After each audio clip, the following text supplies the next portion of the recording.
apapun pekerjaan kita, memang tugas kita berdakwah, Ustaz. Dan tidak usah hitung-hitungan, insya Allah hitung-hitungan harus dari Allah. Masya Allah. Karena saya merasakan sendiri, Ustaz, ketika kami berjalan ke pulau-pulau terpencil, itu teman perjalanan saya itu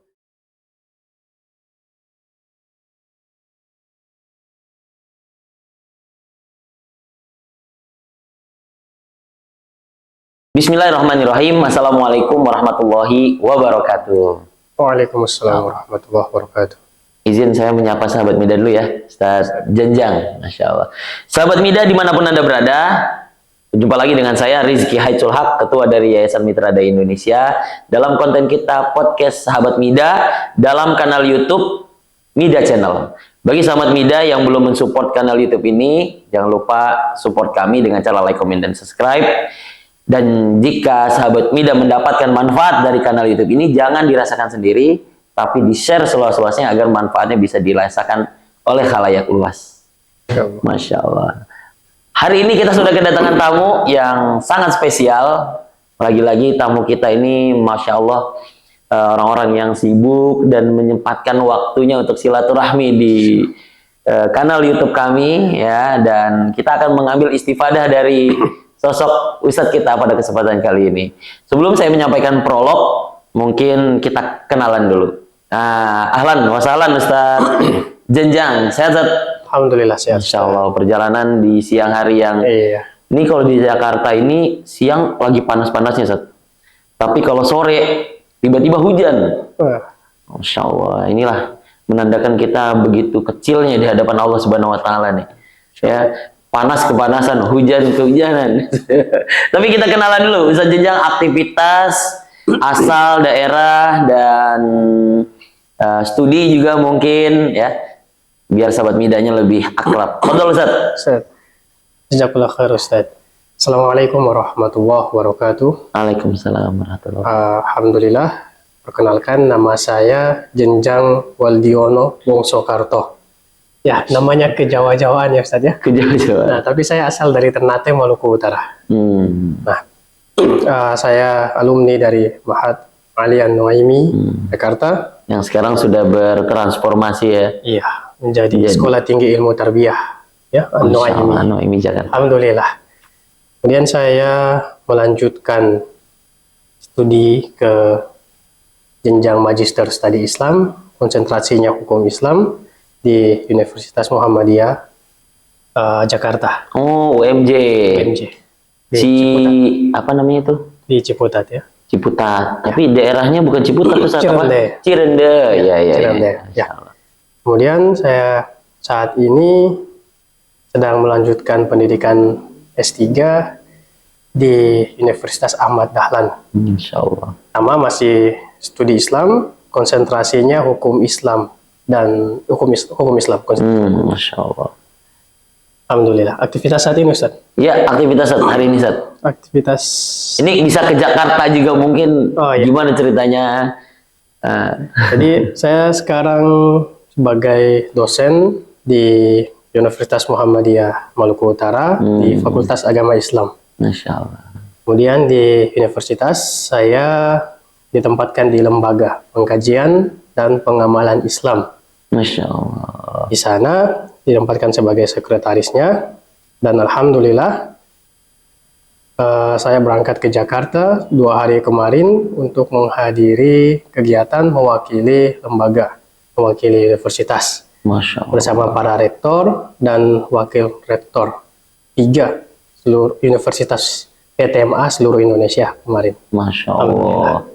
Alhamdulillah menyempatkan waktu setelah kegiatan tadi kemarin, menyempatkan waktu untuk bertemu dengan Ustaz Rizky dan insya Allah dengan sahabat-sahabat Mida semuanya. Masya Allah, tabarakallah, alhamdulillah. Dan berarti antum sekarang aktif di kampus ya? Iya. Universitas Muhammadiyah Ternate. Maluku Utara. Universitas Muhammadiyah Maluku Utara. Berlokasinya di kota Ternate. Oh, kotanya kota Ternate. Tapi kalau universitasnya Maluku Utara ya? Maluku Utara. Ngajar apa, Ustaz, kalau boleh tahu, Ustaz? Banyak yang mata kuliah ya. Masya Allah. Tapi di Fakultas Agama Islam di sana ada HKI, Hukum Keluarga Islam, kemudian PAI, Pendidikan Agama Islam, sama KPI, Komunikasi Penyiaran Islam. Saya ngajar semuanya. Tapi untuk sesuai dengan bidang saya tentunya di hukum keluarga Islam, karena S2-nya kan kemarin di hukum Islam, Ustaz. Ya. Kemudian di lembaga tadi yang mengatur tentang pengamalan Islam ya Ustaz ya di universitas. Sehingga kami yang menempatkan dosen-dosen agama di setiap prodi. Masya Allah. Sehingga ya jam mengajar jadi banyak Ustaz. Nah akhirnya selain dari Fakultas Agama Islam, saya mengajar di Fakultas Teknik, di informatika ya, yang membutuhkan pengetahuan yang bersifat agama. Iya benar Ustaz. Ada informatika, kemudian teknik pertambangan, kemudian saya juga mengajar di termasuk THP ya, teknologi hasil pertanian, kemudian di Fakultas Ilmu Kesehatan dan lain-lain. Iya. Ya contoh misalkan kayak saya concern di tafsir gitu kan. Ada juga di Universitas Pendidikan tafsir manajemen dalam apa? Memahami manajemen dalam Al-Qur'an. Betul. Nah, itu kan seperti itu Ustaz ya. Masya Allah, tabarakallah. Beliau ini adalah sahabat saya dulu di kampus. Insya Allah. Nah, kita kalau malam belajar sama beliau itu. Bukannya terbalik. Kita berhalakoh mengaji sama beliau ini ya. Mengambil istifadah ilmu dan Masya Allah sekarang sedang dalam proses doktoral berarti Ustaz ya, ngambil S3 ya. Ya, Insya Allah. Berarti S3-nya double dong Ustaz Anton? Double Ustaz. S3 yang ini, ini belum? Yang mana Ustaz? Yang sekarang lagi proses nih yang S3-nya? Ya. Oke, kalau yang di rumah kan S3 udah juga? Insya Allah. Alhamdulillah. Sudah berkeluarga juga kan Ustaz ya? Baru saja menikah. Masya Allah, ini masih semangat pengantin baru nih. Alhamdulillah, barakallah Ustaz. Nah, tadi kita sudah kenalan Ustaz ya. Terima kasih juga kami dari Mitra Dai Indonesia mengucapkan jazakumullah khairan sudah menyempatkan hadir, dan beliau ini juga bagian dari Yayasan Mitra Dai Indonesia. Nah, kita merupakan satu kesatuan ya yang menjadi pensupport hadirnya Yayasan Mitra Dai Indonesia ini, dan alhamdulillah di setiap aktivitas dakwah beliau pun di Maluku Utara senantiasa melibatkan Mitra Dai Indonesia dalam kegiatannya. Jazakallahu khairan Ustaz. Semoga berkah. Doanya juga untuk kami semua yang di pusat, semoga bisa terus memberikan yang terbaik. Insya Allah. Amin. Nah, sahabat Mida, tadi kita sudah kenalan dan hari ini kita akan ngobrol apa? Nah, ini menarik. Nah, kita akan ngobrol-ngobrol seputar sukses story. Sukses story. Nah, ya walaupun dalam proses akademis ya, enggak. Ya kita kan menganggap bahwasanya proses kita hari ini nih bagian dari sebuah izin Allah yang berbuah sebuah hal yang positif sampai pada titik ini. Boleh sedikit cerita dong Ustaz, bagaimana dulu perjalanan antum dari pesantren bisa sampai ke sekolah tinggi ilmu tarbiyah An-Nuaimi ini Ustaz, yang dulu itu Mahat Ali An-Nuaimi. Itu gimana ceritanya Ustaz? Nah ini ya sebenarnya menarik ya, kena pas. Jadi saya dulu Ustaz bukan dari pesantren, ya, tapi dari SMA Negeri 8. Bahkan pilihan bahasa saya Ustaz. Oh negeri dulu? SMA Negeri 8. Masya Allah. Pilihan bahasa waktu di SMA itu ada bahasa Arab, ada bahasa Prancis, dan bahasa Jepang. Saya ngambil bahasa Jepang Ustaz. Jadi ketika datang betul-betul tidak bisa berbahasa Arab sama sekali. Jadi, waktu itu kan masih ada idat ya Ustaz ya. Iya. Nah di idat itu datang semua yang dari pesantren udah berbicara bahasa Arab. Oh saya nggak tahu ini apa yang dia omongin. Nah akhirnya di situ dimulai saya Ustadz Ivan. Nah itu geng-geng kami dulu waktu di idat. Tadi kami punya kelompok belajar sendiri. Ketika udah selesai kegiatan malam, kami punya kelompok belajar. Tahsin bahasa Arab. Jadi selesai kegiatan malam mungkin sekitar jam 9 ya waktu idat itu Ustadz. Tapi kita baru tidur itu selesai belajar mandirinya dengan kelompok belajar mungkin jam 12 malam. Masya Allah. Karena belajar bahasa Arabnya sendiri juga. Kemudian kita menghafal tahsin dengan Ustadz Ivan. Lalu kemudian teman-teman dalam hal aku itu sudah balik ke kamar. Karena saya memang tidak punya basic dalam bahasa Arab, saya lanjut lagi. Jadi setiap hari itu saya selalu tidur minimal balik ke kamar jam 12:30 pagi atau jam 1 pagi Ustaz. Masya Allah. Balik ke kamar. Teman kita dibangunkan di sana kan jam 4 Ustaz waktu idat. Nah, jam 3 saya sudah bangun Ustaz. Udah bangun, mulai lagi menghafal, belajar lagi menghafal kosakata ya. Kita waktu itu pakai lagu Balonku Ada 5 dalam menghafal kosakata. Masya Allah. Berarti sebegitu effortnya untuk memahami basic belajar di Mahat Ali An-Nuaimi pada kala itu. Dan bagi saya mungkin apa ya Ustaz, bukan memahami lagi ya, tapi konsekuensi ya, kesadaran diri bahwa saya harus mengejar. Karena teman-teman mungkin sudah start dari angka 10, saya mungkin masih 0. Masya Allah. Nah, Jadi saya kayak harus gini. mengejar. Yang seperti ini nih yang mahal ya. Semua bergerak dari hati saja. Iya, betul. Bukan dalam dorongan. Apalagi ya di umur kita yang dalam tanda kutip sudah dewasa itu ya. Memang harusnya tidak lagi dalam proses yang dipaksa. Iya. Tapi memang sudah kesadaran Betul, Ustaz. akan hal itu. Menarik tapi Ustaz ya. Jadi saya bangun juga lebih awal, kemudian udah mulai duluan menghafal kosakata Al-Quran dan seterusnya sampai kemudian teman-teman yang lain bangun. Masya Allah. Setelah subuh, teman-teman sudah langsung pergi mandi dan bersiap makan. Saya belum balik, Ustaz. Selama idat itu, masih terus belajar sendiri. Masya Masjid. Allah. Jadi makan itu datang udah sisa-sisa. Ah. Udah yang penting makan, mandi. Saking pengen memaksimalkan waktu tadi ya, Betul, Ustaz ya. Ustaz. Masya Karena tadi Allah. Ustaz, saya sadar tentang ketertinggalannya kan. Masya Allah. Jadi memang harus memulai lebih lama daripada yang lain. Kemudian lanjut ke syariah, alhamdulillah ya, saat idat itu kalau di kelas ya, di kelas idat saya dari yang awalnya 0 nggak bisa bahasa Arab kecuali anak ente. Anak ente. Itu justru alhamdulillah masuk ke khamsa awail waktu lulus idatnya. Oh, antum di idanya Khamsa Awail. Khamsa awail, Ustaz. Masya Allah. Di kelas saya. Khamsa Awail itu isinya 5 besar. Iya, di kelas. Jadi, Kemudian seangkatan alhamdulillah masuk di 10 besarnya. Masya Allah, ini sedikit saya mungkin menjelaskan. Jadi perjalanan belajar dulu kita, khususnya beliau ini, kenapa kita mau mengambil inspirasi dari kesuksesan atau progres yang beliau sekarang sudah sampai di titik ini nih, kita biar tahu gimana dulu rasanya ya, tidur paling akhir dan bangun lebih awal. Itu mungkin poinnya di situ saja ya. Betul. Terus apa namanya, menyadari bahwa saya diri ini masih lebih kurang daripada teman-teman yang lain, Ya. sehingga melakukan itu tidak dalam bentuk paksaan saja, tapi dalam bentuk kesadaran. Kesadaran. Masya Allah. Dan terbukti dari ikhtiar itu, ya walaupun mungkin tadi ya buahnya, bukan buahnya, tapi bagian dari konsekuensinya makan dapatnya yang sisa-sisa. Itu menarik juga sih Ustaz ya. Terus juga ya yang terpenting ya alhamdulillah antum bisa menggapai hasil yang terbaik. Nah pas kuliahnya tuh gimana saat waktu itu Ustaz? Pas kuliah juga luar biasa ya. Karena di An-Nu'aimi ya, sekaligus saya mau promosi An-Nu'aimi kan. Nah, Masya Allah. sini kita belajarnya full bahasa Arab ya, dengan kitab-kitab dari para ulama. Jadi kita menyesuaikan dan masih sama Ustaz. Saya mempertahankan kebiasaan itu, tapi kalau di Nuaimi rekannya berpindah. Jika dulu dengan Ustadz Ivan ya, di Nuaimi itu dengan Ustadz Wantoro, Ustadz Hafizan sama Ustadz Hasbi. Masya Allah itu. Dan sama Ustadz, ketika kita selesai sesi siang setelah sholat zuhur kan waktu istirahat Ustadz. Nah itu saya sama Ustadz Wantoro di lantai bawah kelas ini di samping aula. Kalau enggak kita biasa di kelas sebelah ya, di lantai 2 ya. Nah itu hanya berdua saja. Masya Allah. Berdua kita menghafal kitab-kitab itu atau mengulang kembali. Kemudian saya waktu itu ingat kayaknya mahasiswa yang paling banyak mencoret-coret kitab ya. Nah, jadi apa yang dikatakan dosen, saya langsung tulis di kitab itu. Dan kemudian saat setiap kali semester ya, setiap kali ujian kan pasti teman-teman nyari. Lihat catatan saya di kitab itu. Masa Ustadz Eko dan lain-lain tuh Ustadz Hafizan datang. Lihat catatannya. Kemudian pakai catatan itu buat belajar. Masya Allah, itu zaman kita saja. Iya, tapi kalau zaman ini pada pakainya PDF semua tuh Ustaz. Zaman kita tuh mukorornya ada itu ya.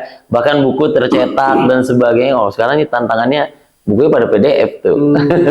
Ya, berat berarti. Bagian dari tantangan dan peluang lah ya, peluang dan tantangannya. Tapi ala kuliah menarik ya. Itu kan kalau ditarik dari perkataan Imam saya lupa perkataan ulama gitu ya.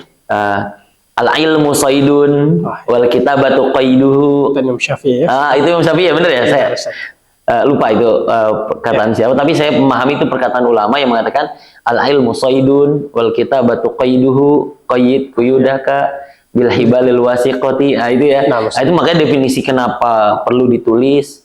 Bahkan saya menarik ada sebuah perkataan yang mengatakan al-kitabatu nisful hifdz. Saya sepakat itu.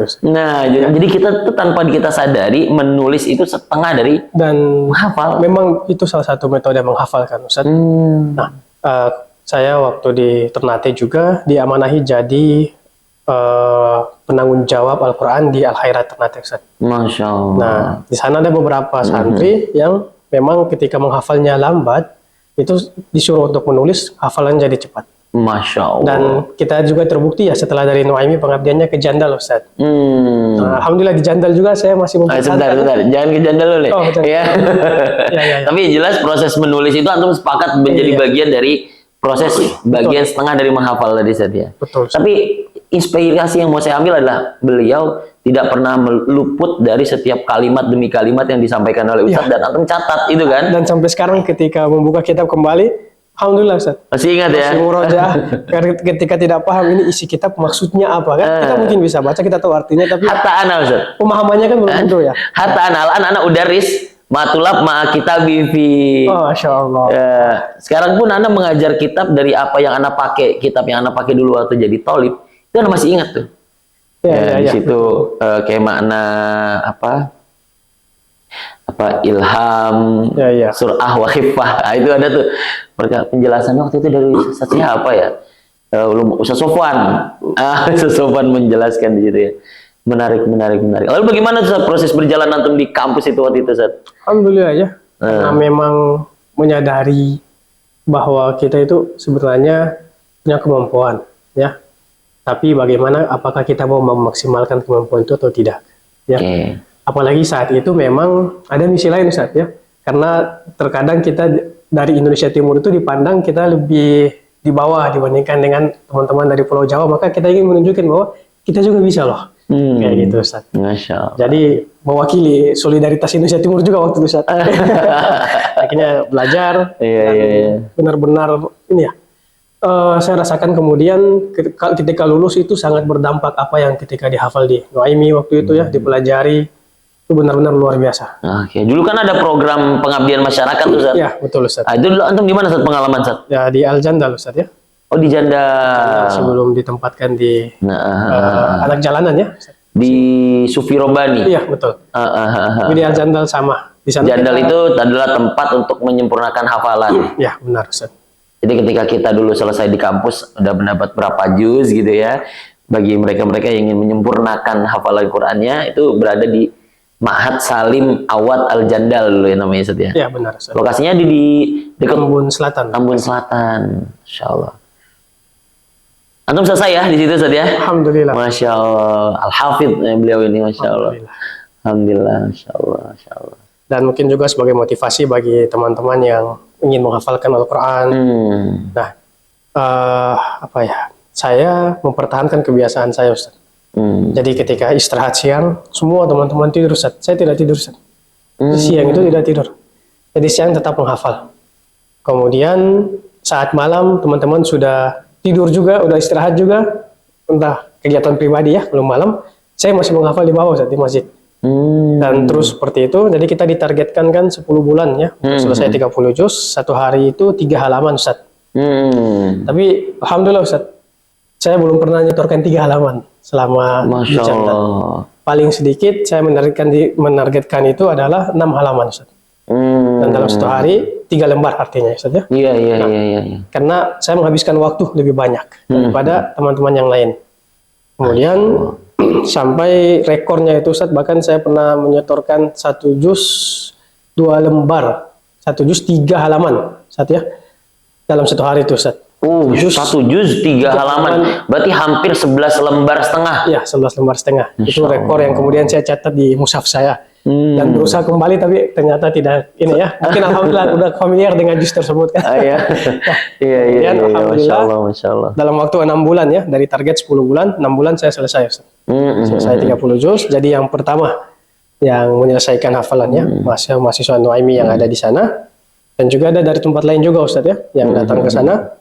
Ya alhamdulillah jadi yang pertama untuk selesai hafalan 30 juz. Masya Allah, tabarakallah. Apa motivasi antum ketika 10 bulan itu diminta untuk menyelesaikan? Apa motivasi antum sampai antum yang lainnya tidur tapi antum masih tetap, dan setiap sehari yang ditargetkannya ini antum bisa menghadirkan 2 bahkan sampai 3 kali lipat target? Apa motivasi antum Ustaz? Motivasi itu Ustaz, dan saya tulis di mushaf saya Ustaz, depan Ustaz. Jadi kalau ini mushafnya Ustaz, di depan sini tertulis itu mushaf, itu satu buah hadis Ustaz. Man qara'a al-Qur'ana wa hafidhahu adkhalahu Allahul jannah wa syafa'ahu ila asyrati min ahli baitihi qad istawjaba an-nar. Jadi siapa yang membaca Al-Qur'an kemudian menghafalkannya maka adkhalahullahu jannah, Allah akan masukkan dia ke dalam surga. Nah, tapi ini bukan tujuan saya Ustaz, memasukkan saya ke dalam surga, tapi lebih kepada redaksi dari hadis berikutnya kan. Wasyafa'ahu ila asyrati min ahli baitihi. Kemudian dia dikatakan memberikan syafaat kepada 10 anggota keluarganya, dan di belakang ini yang paling menarik Ustaz. Qadistau jabat nar, yang telah diwajibkan masuk neraka. Jadi mereka ini ditetapkan, diwajibkan oleh Allah sebagai penghuni neraka keluarga. Tapi kemudian karena ada anggota keluarga yang menghafal Quran, maka Allah memberikan syafaat untuk memasukkan 10 anggota keluarga ini yang wajib masuk neraka tadi ke surga. Jadi saya tuliskan itu di depan mushaf. Kemudian setiap hari kalau pas mau malas Ustaz, saya ngelihat itu mushafnya dan baca itu hadis Ustaz. Dan kemudian kepikiran orang tua di kampung, Masya Allah Ustaz. Mereka sudah berkorban dari kecil sampai kita tiba di Jakarta dan seterusnya. Masa kita tidak bisa, dan saya rasa tidak bisa kita balas mereka Ustaz. Ya, selama di dunia nggak bisa kita balas mereka. Betul. Maka balasan terbaik yang bisa kita berikan mungkin hanya itu Ustaz. Menghadiahkan Al-Quran kepada mereka Ustaz.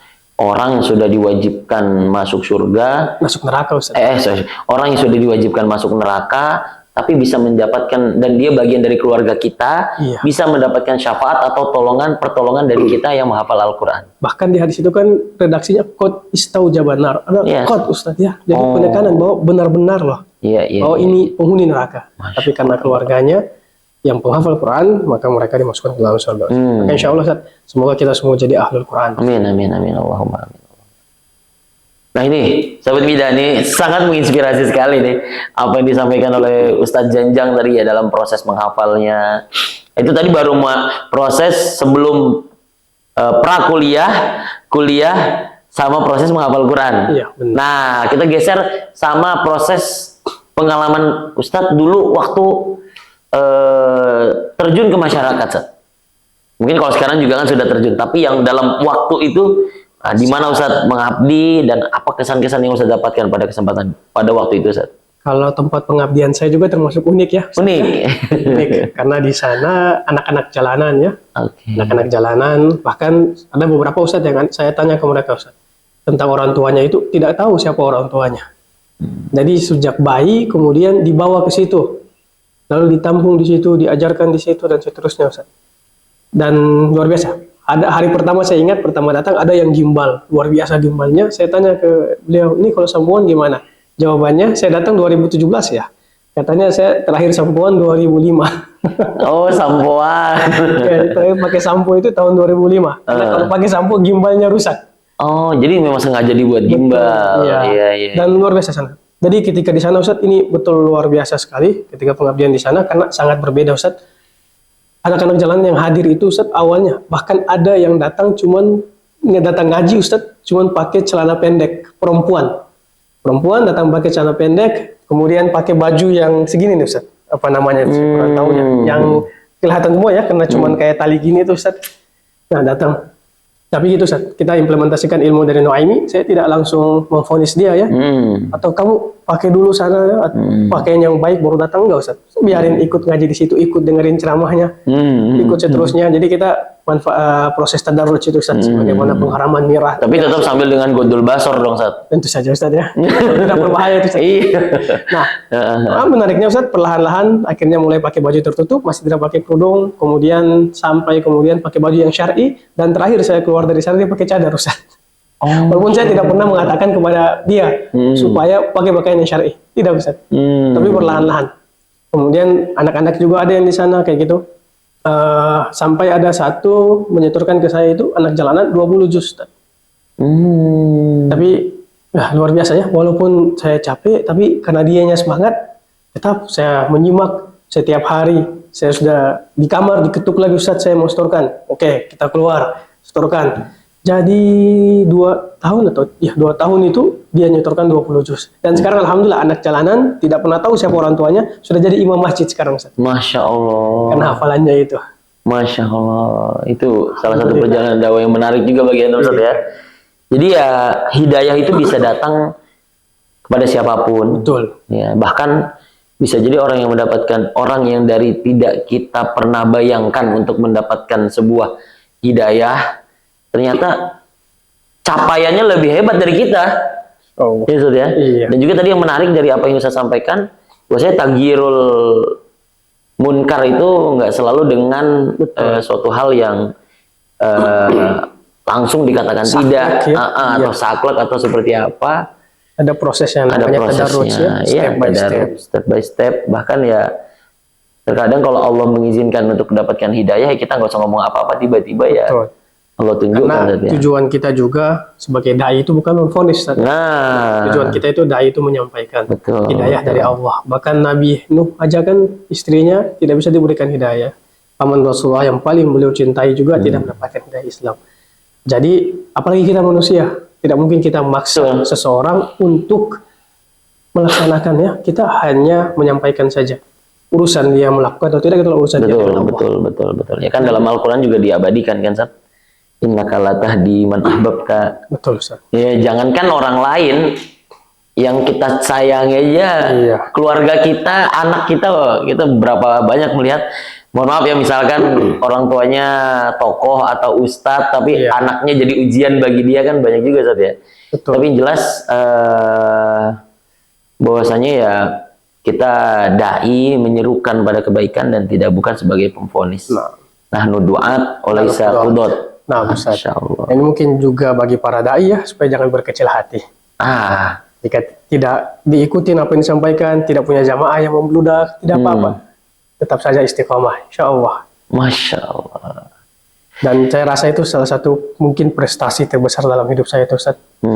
Yang tadi, perempuan yang itu tadi, Ustaz. Datang dengan celana pendek sampai di atas banget ya. Kemudian bajunya juga segitu. Pada akhirnya bisa berpakaian yang syar'i dan menyetorkan hadis arba'in ke saya, alhamdulillah, walaupun tidak selesai ya. Tapi kalau tidak salah dia menyetorkan sekitaran 20 hadis arba'in. Masya Allah. Alhamdulillah. Masya Allah. Itu saya rasa beda ketika kita di pondok ya. Mereka datang ya. Mereka memang tahu dari awal mereka mau belajar, tapi ini tidak. Ini anak-anak jalanan yang mau duduk di situ. Yang alhamdulillah karena mungkin cara pendekatannya tidak menyalah-nyalahkan, akhirnya tertarik dan kemudian berubah. Saya merasa sangat bangga sekali kepada beliau. Ya, kalau dalam proses pendidikan ya memang kita harus tahu siapa peserta didik kita. Ya, dalam konteks yang Ustadz jenjang rasakan di peserta didik yang seperti itu, memang itu konsepnya harus pendekatannya lebih lembut. Iya, lebih personal. Ya, kalau yang di pesantren itu harus tegas itu kadang. Iya, betul. Masya Allah. Karena kalau kita keras, mereka menghilang. Betul. Mungkin ya, karena kan memang mereka ngamen, Ustaz ya. Mereka ngamen, pulang ngamen, ngaji sama saya. Masya Allah, tabarakallah. Itu pengalaman yang sangat menarik tadi ya. Ada anak-anak ngamen, bahkan dia nggak tahu orang tuanya, tapi mau untuk belajar agama Islam gitu saja ya, mendalami dan sebagainya. Baik, nah tadi perjalanan pengabdian masyarakatnya juga, Masya Allah nih, sangat menginspirasi Ustaz ya, dengan poin-poin pelajaran yang bisa menginspirasi kita semua tadi, sahabat Mida. Nah kalau Ustaz setelah itu kan berarti alhamdulillah selesai S1 Ustaz ya. Alhamdulillah. Dan setelah itu Ustaz kan langsung memulai S2 tuh Ustaz ya? Iya, sambil pengabdian di anak jalanan tadi, juga mengajar di SDIT sambil S2 Ustaz. Masya Allah. Itu gimana ceritanya Ustaz, perjalanan itu? Itu tidak sengaja Ustaz ya, mendaftar S2 Ustaz. Oh, tidak sengaja? Tidak sengaja. Jadi saya ke Nuaimi, ngambil ijazah Ustaz. Terus waktu pulang, mampir ke PT IKI ya, untuk nanya S2-nya mereka. Ngambil brosurnya, udah saya ambil. Kemudian ke UIN, ngambil brosurnya. Kemudian, karena ada 3 kampus ya di situ ya, jadi terakhir ke UMJ. Mau minta brosur juga nih, mau dibandingkan masuk ke yang mana. Ternyata salah paham sama satpamnya. Satpamnya pikir saya mau mendaftar. Dibawalah langsung naik ke lantai 3 ya kalau nggak salah ya. Naik ke lantai 3, masuk ke biro yang penerimaan mahasiswa baru. Langsung duduk di situ, ditanya bawa ijazahnya, bawa, karena tadi baru ambil dari mana. Jadi bawa. Cepat itu ya, baru ngambil ijazah langsung salah paham, langsung ke daftar. Ya Allah. Dan alhamdulillah Ustaz di situ ditanya bawa fotokopian dan sebagainya kan, saya tidak bawa ya dan sebagainya. Tapi Ustaz, mereka bantu. Kemudian berkasnya dilengkapin semuanya. Terakhir baru saya sadar ketika dibilang biaya pendaftarannya 500.000. Itu baru saya sadar, ternyata saya mendaftar ya tadi. Ya sudah, karena sudah terlanjur, saya langsung transfer tuh biaya pendaftaran, dan alhamdulillah beberapa hari kemudian ikut tes. No. Tapi memang antum punya kecondongan juga di Iya, situ. betul. Memang mau S2, Apa motivasi antum? Apa yang menguatkan diri antum untuk udah Bismillah di situ apa saat waktu itu? saya rasa waktu masuk ya Ustadz ya, masuk suasananya di Fakultas Agama Islamnya berbeda sekali Ustadz. Kayak menurut saya kelihatan sangat Islami juga ya. Iya iya iya iya. Jadi alamnya tanpa mendeskripsikan yang lain ya Ustadz, tapi sangat terasa Islaminya. Di Fakultas Agama Islamnya garis bawah di situ. Siap. Di Universitas Muhammadiyah Iya, Jakarta. Sini ya, yang cerita Ya, tadi ya. kemudian Ustadz, saya merasa juga apa ya, mantap milih UMJ itu karena ada Ustadz Saiful Bahri di sana. Ustadz. Oke. Ustadz kita dulu di Iya. kampus juga ya. Betul. Betul. Ya sekarang udah profesor ya beliau ya. Oh, sudah profesor beliau sekarang. Profesor Dr. Saiful Bahri. Jadi ketemu beliau di UMJ, kemudian nanya ke beliau gimana kan? Beliau bilang, insya Allah di sini bagus, masuk saja. Jadi saya masuk. Oke, Nah, itu yang memantapkan langkah antum setelah istifsar atau Iya, betul. istisyar sama Ustadz Dr. Saiful Bahri ya. Sekarang sudah jadi profesor ya. Alhamdulillah. Masya Allah. Semoga Ustadz Rizky juga segera ya. Amin ya Allah. Amin. Didoakan sama orang alim dan soleh kayak antum ini jadi berkah insya Allah. Berarti ya tadi, oh gitu, ya antum daftar, dikuatkan dan sebagainya. Saiful Bahri. Ambil takhusus apa tadi Ustadz? Hukum Islam, Ustadz. Hukum Islam, ya. Ada hal-hal menarik nggak dalam proses berjalannya antum S2 di sana sambil ngajar itu dan sebagainya? Kalau dari pribadi, Ustadz, mungkin saya saat itu lagi senang mendalami psikologi, Ustadz ya. Jadi walaupun hukum Islam, tapi saya ngikutin life school ya dari tentang pembahasan psikologi. Situ kemudian saya memantapkan prinsip hidup saya karena aktif di situ dan akhirnya berdampak sangat signifikan selama S2 itu, Ustadz. Jadi di situ ada prinsip yang kemudian saya laksanakan itu, Ustadz. Prinsipnya yang pertama dari ilmu psikologi, Ustadz ya. Itu fokus kepada apa yang bisa kamu kendalikan dan jangan fokus kepada yang tidak bisa kamu kendalikan. Contohnya seperti ini, Ustadz.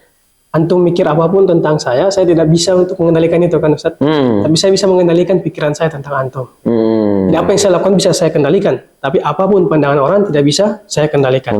Di situ mulai prinsip hidup saya, Ustadz. Ini prinsip saya.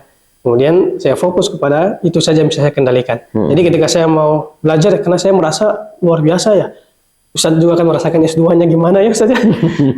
Nah, benar-benar berat di kampus, tapi mengajar di SD, kemudian pengabdian di rumah singgah anak jalanan itu juga, yang punya tanggung jawab semuanya kan Ustadz. Nah, maka saya fokus kepada apa yang bisa saya kendalikan. Yang bisa saya kendalikan adalah, ya saya laksanakan itu. Iya. Saya juga bisa, tentu saja bisa malas-malasan, bisa ada yang tidak sampai tuntas, kan bisa. Tapi saya bisa mengendalikan itu biar tuntas. Dengan mengorbankan hal-hal yang lain, di situ saya fokus.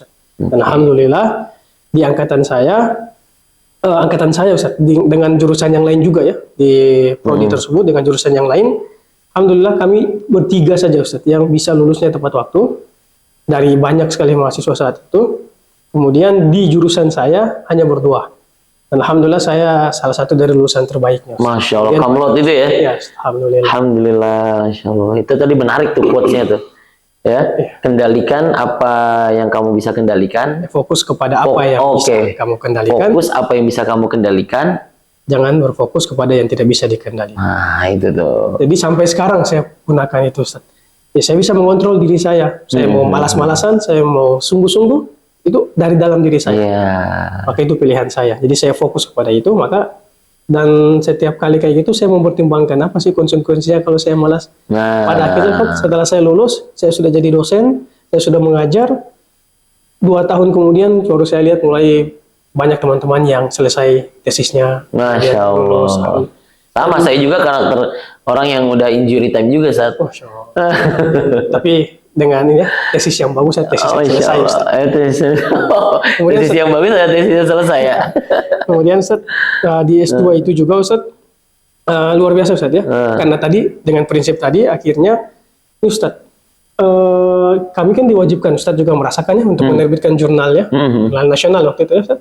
Nah, kita diwajibkan untuk menerbitkan jurnal nasional saat S2 itu, tapi alhamdulillah Ustaz, saya terbitnya jurnal internasional Ustaz.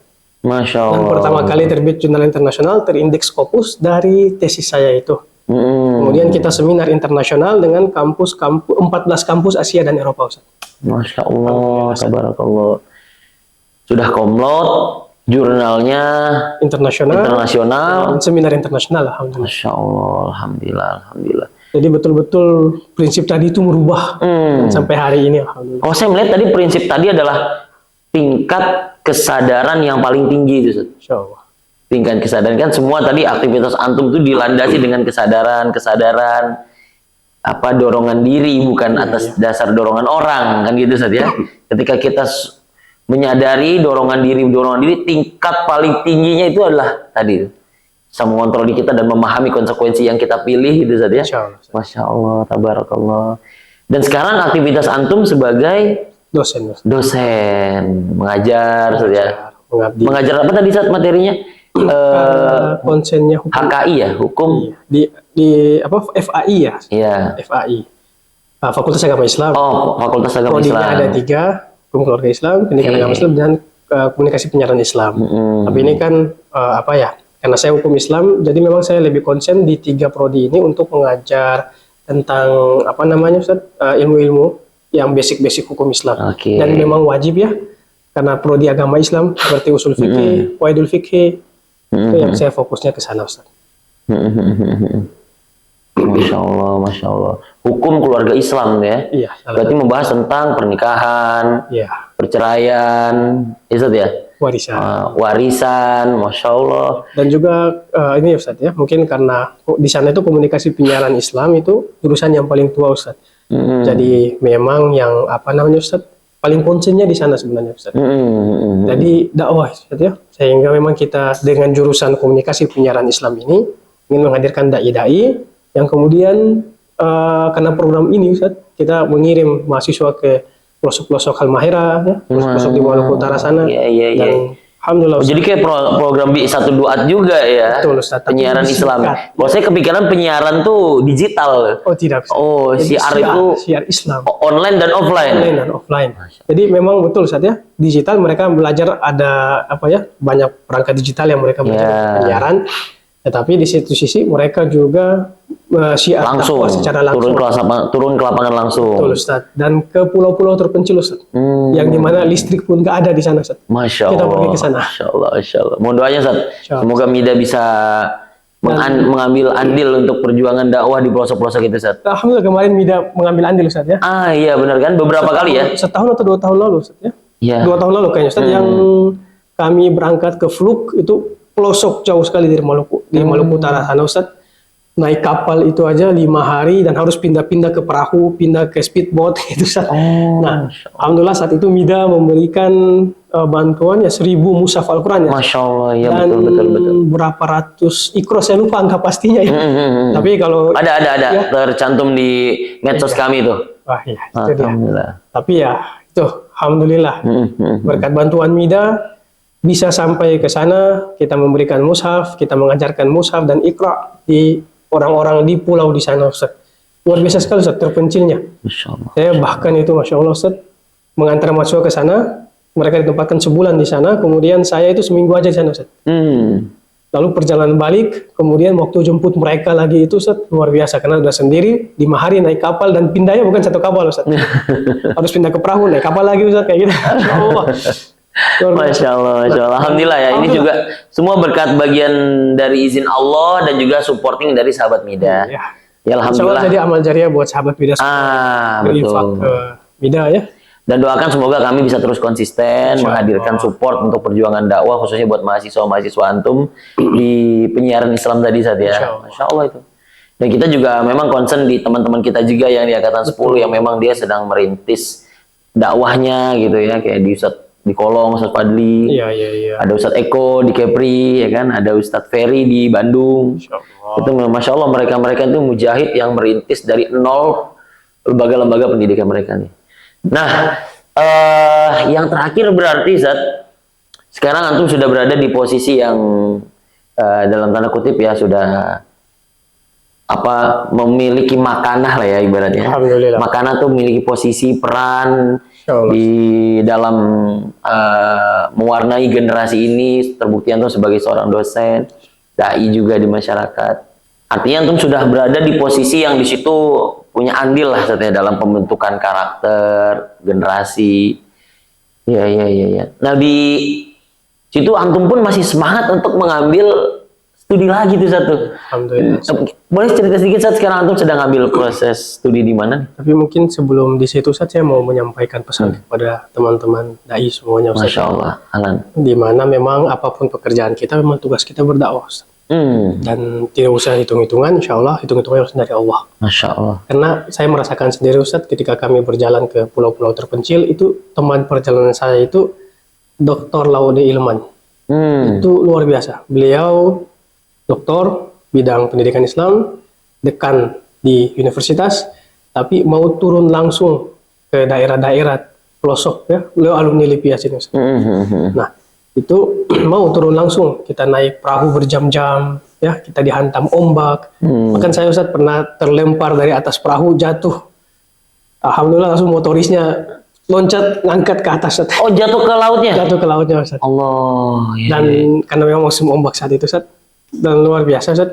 Tapi mungkin jangan katakan saya yang kecil ini ya, beliau tadi yang punya kedudukan yang besar ya, yang tadi mungkin kasarnya tadi Ustaz sampaikan ya, harusnya kita sudah punya makannya, kita punya jabatan, kita punya posisi. Kalau kita mau duduk di rumah aja itu banyak pemasukannya, uangnya masuk, tapi kan itu tugas kita lah dai. Sehingga kita mau mengorbankan itu, kita tinggalkan keluarga kita berangkat ke daerah-daerah pelosok. Dan itu insya Allah ya, pasti Allah ganti. Dan mungkin Allah ganti itu melalui dengan beasiswa S3 ini Ustaz ya. Saya berpikir husnuzonnya ke situ Ustaz ya. Insya Allah. Karena ketika kita benar-benar bekerja untuk agama Allah, insya Allah Allah pasti akan membalas ya. Yang surkum ya. Wa yadkhulu min haitsu la yahtasib. Ya Allah berikan rezeki. Alhamdulillah dapat beasiswa S3 dan lanjutkan S3. Alhamdulillah tidak membayar sama sekali Ustaz. Bahkan tiket keberangkatan awal ke Jogja untuk lanjutkan S3 itu dibayarin Ustaz. Masya Allah. Dikasih juga uang saku saat itu dan lumayan besar untuk sampai ke Jogja. Tadi beliin tiket, beasiswa, dikasih uang saku juga yang alhamdulillah besar Ustaz. Masya Allah, alhamdulillah, alhamdulillah. Dan sekarang di S3-nya mengambil hukum Islam dan transformasi sosial Ustaz. Oke. Sudah semester berapa sekarang? Baru masuk Ustaz. Baru masuk. Baru semester 1. Nah, kita doakan sahabat Mida semoga berkah ilmu beliau, S3-nya dimudahkan. Amin. Dan bisa meraih gelar doktor dengan secara kamlot juga. Amin. Masya Allah. Biar bisa lebih bermanfaat Ustaz. Biar bisa lebih bermanfaat. Betul. Tadi ya, poin pentingnya yang kita tangkap adalah S3 beliau sekarang itu juga bagian dari proses timbal balik husnuzon saya seperti itu sudah menjadi kaidah uluhiyah. Menjadi kaidah kaidah Allah ya kan, dalam Al-Qur'an Allah menyampaikan intang surullah yang surkum, atau tadi kan wa yarzuquhu min haitsu la yahtasib. Itu semua sudah Allah abadikan dalam Al-Qur'an, sehingga ya wajar kalau Allah Subhanahu wa taala membalas ikhtiar kita dalam berdakwah dengan suatu hal yang lebih baik Ustaz ya. Terbukti nih Ustaz, jenjang sangat menginspirasi kita. Berarti tadi Masya Allah Ustaz ya, proses berjalannya pendidikan antum sampai di itu tidak lain dan tidak bukan bagian dari kontribusi dakwah yang berbuah pada nilai-nilai positif juga bagi diri kita. Berarti sekarang antum sedang berada dalam proses S3 yang alhamdulillah itu semua serba Allah Subhanahu wa taala mudahkan. Iya benar. Kalau boleh tahu sekarang S3 antum sedang fokus di bidang apa nih Ustaz?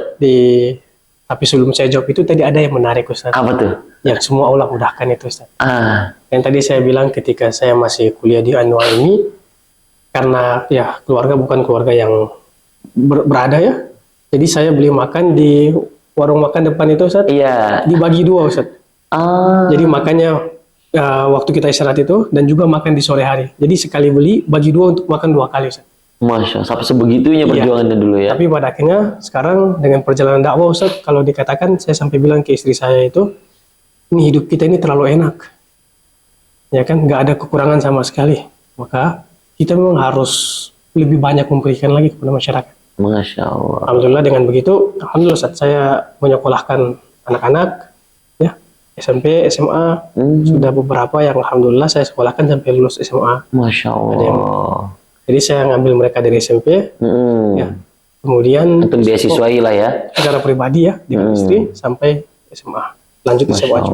Karena saya merasa tadi Ustaz ya, dulu saya pernah susah. Iya. Sampai makan harus dibagi 2. Tapi sekarang kalau untuk keuangan kan alhamdulillah Ustaz ya. Alhamdulillah. Nggak ada masalah. Alhamdulillah. Justru berlebih dari kebutuhan sehingga bisa menabung yang lebih banyak, maka kita harus lebih bersumbangsi lagi. Masya Allah. Ketika tadi Allah mengatakannya, ketika kita menolong agama Allah, maka Allah pasti tolong kita. Iya, Ketika kita bertakwa, Allah berikan rezeki yang tidak terbatas tadi Ustaz.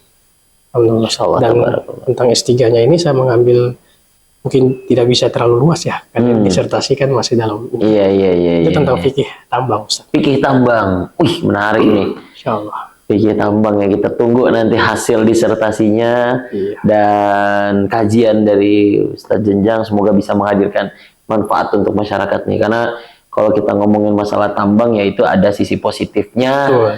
ada juga sisi negatifnya. Ya. Betul. Ya, sekarang ya kalau bisa kita lihat ya info-info yang tersebar di mana-mana ya, saudara-saudara kita yang Sumatera ya. di Sumatera yang sekarang sedang dalam ujian ya, melihat dari beberapa fakta-fakta di lapangan ada unsur-unsur itu ya. Ya semoga nanti dengan hasil kajian Ustadz bisa membawa nilai-nilai positif agar kebermanfaatan itu bisa merata sehingga manfaat aja yang dirasakan itu, jangan mudorot gitu Ustadz ya. Wallahu taala alam. Tapi yang jelas Allah kuliah, semoga Allah mudahkan Ustadz. Amin. Insyaallah. Terakhir Ustadz, dari semua sharing-sharing perjalanan akademis antum dan juga perjalanan dakwah antum, mungkin ada sepatah dua patah kata nasihat dari yang bisa antum berikan kepada segenap sahabat Mida nih, penonton kita di kanal YouTube ini. Tafadhol Ustaz. Mungkin yang bisa saya sampaikan, pertama, Allah itu berdasarkan prasangka hambanya Ustaz, ya. Karena inda zonna abdi bi, ya. Allah berdasarkan prasangka hambanya kepadanya. Dan ini juga saya jadikan sebagai prinsip. Jadi ketika kita berpikir itu susah, maka Allah jadikan susah. Ketika kita berpikir itu mudah, Allah jadikan mudah. Dan saya praktekkannya sampai sekarang. Ketika diwajibkan jurnal nasional, saya terbitkan jurnal internasional dan seterusnya. Jadi saya selalu dalam pikiran saya itu nggak ada yang nggak bisa. Allah jadikan kita bisa.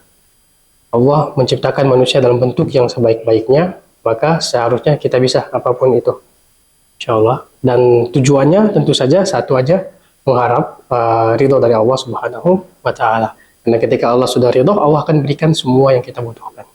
Mungkin itu saja Ustaz dari saya dan para dai. Insyaallah semangat, karena kita adalah waris para nabi. Kita yang melanjutkan risalah nabi hari ini. Dan semoga kita dikumpulkan bersama dengan para nabi di akhirat kelak nanti. Insyaallah. Amin amin Allahumma amin. Jazakallahu khairan Ustaz Jenjang atas sharingnya hari ini. Ya Allah, Masya Allah, banyak sekali hal-hal positif, menginspirasi yang bisa kita ambil nih buat sahabat Mida ya. Dan habis ini beliau juga malam ini sudah terbang kembali ke Maluku Ustaz ya. Iya. Setelah agenda 2 hari ini menyempatkan mampir ke sini, dan Masya Allah kami sangat berterima kasih atas kehadiran Ustadz. Semoga apa yang Ustadz sampaikan menjadi amal jariah dan sahabat Midanya juga mendapatkan inspirasi untuk lebih sungguh-sungguh lagi, baik dalam belajar, baik dalam berdakwah, baik dalam menggapai cita-citanya saya. Dan yakin bahwasanya kita bersama Allah, bersama prasangka kita. Ketika kita meyakini apa yang positif, Allah Subhanahu wa Ta'ala akan menerjemahkan itu dalam nilai-nilai positif. Insya Allah Ta'ala, sekali lagi Ustaz Jenjang jazakallahu khairan atas kehadirannya. Ditunggu karya-karyanya. Alhamdulillah kita juga ini sudah ada karya pertama kita di Mitra Dai Indonesia. Setelah kita berdakwah ya, melalui para dai-dai kami, kita merilis sebuah buku. Dan mungkin nanti kalau sejenjang ada rilis bukunya juga, ya, boleh nanti kita bantu syiarkan agar kebermanfaatannya bisa mengalir gitu Ustaz ya. Sekali lagi terima kasih banyak Ustaz, jazakallahu khairan, jazakallahu khairan, jazakallahu khairan. Dan untuk seluruh sahabat Mida dimanapun Anda berada, kita sudah berada di penghujung acara. Jangan lupa dukung terus kanal YouTube kami dengan cara like, komen, dan subscribe. Jika sahabat Mida mendapatkan manfaat dari kanal YouTube ini, jangan dirasakan hanya untuk sahabat Mida, tapi di-share seluas-luasnya agar manfaatnya bisa menjadi amal jariah buat kami dan juga buat sahabat Mida yang men-share video ini. Jazakumullah khairan, wabillahil hidayatu wa taufik. Terima kasih semuanya. Kita ketemu lagi di podcast sahabat Mida episode berikutnya. Assalamualaikum warahmatullahi wabarakatuh. Waalaikumsalam warahmatullahi wabarakatuh.